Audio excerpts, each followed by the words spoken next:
Dear students,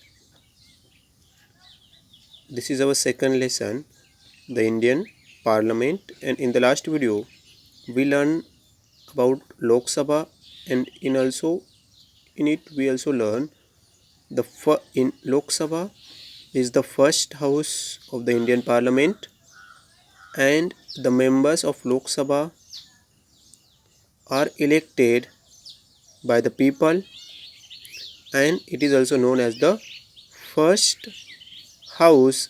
And in it we also learn the tenure of Lok Sabha, and we also learn the total members. 552 total Lok Sabha members are there.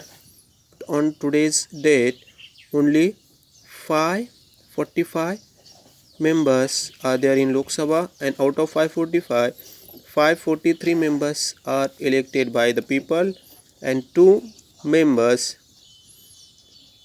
if in case there are no representatives from the Anglo-Indian community, then the president can appoint 2 members from the community to the Anglo-Indian community to the Lok Sabha. Right now, this is the upper house of Parliament, that is Rajya Sabha. Now we will go ahead.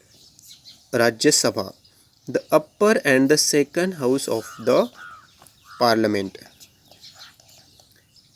The first house we learn, Lok Sabha is the first house of the Indian Parliament, and this is the second house, that is Rajya Sabha, and this Rajya Sabha is also known as the upper house.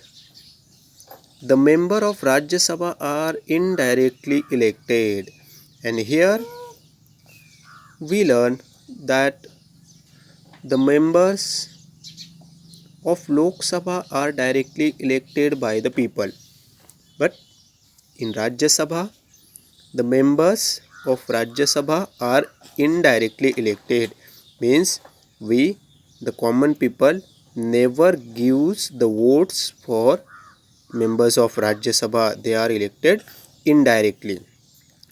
As the name suggests, Rajya Sabha gives representation to 29 states and 7 union territories.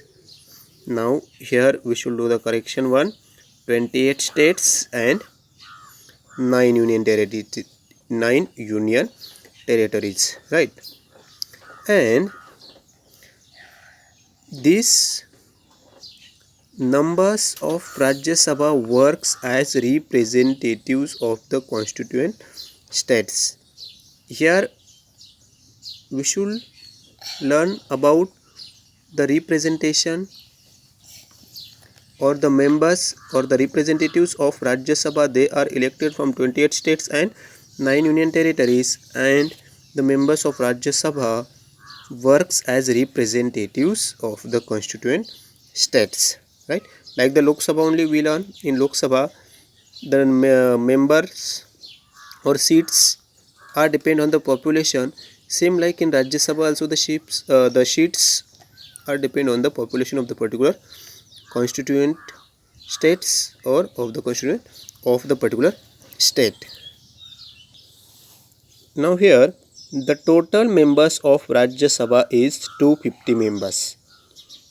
The total members of Rajya Sabha 250. Amongst them 238 members are elected from the constituent states and union territories. Now here also we can see the total number of members, that is 250, but amongst them out of 250 only 238 members are elected from the constituent states and union territories. Now these 238 and the total members now 250, then what about these 12 members? Then these 12 members are appointed by the presidents. Here we will learn ahead. All the constituent states do not get equal representation in the Rajya Sabha, it is proportionate to the total population of each of the state. Remaining 12 members are appointed by the president. Now here, as I told you, the total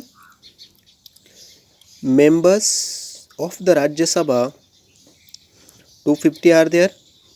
Out of 250, 238 members are elected from the constituent states, and the members are not equal from all the constituencies.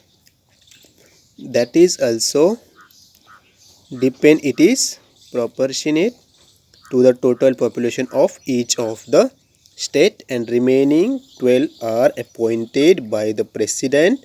These members are usually experienced and distinguished personalities from the fields of literature, art, science, sports and social work.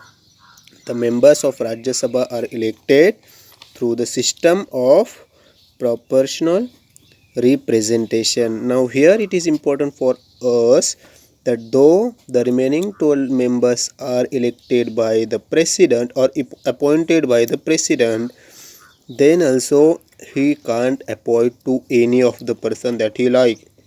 The president needs to consider some of the things, that this person should be distinguished, should be well experienced in the following fields like literature, art, science, sports and social work. Then only the president can appoint him as a member of Rajya Sabha. The member of Rajya Sabha are elected through the system of proportional representation, right?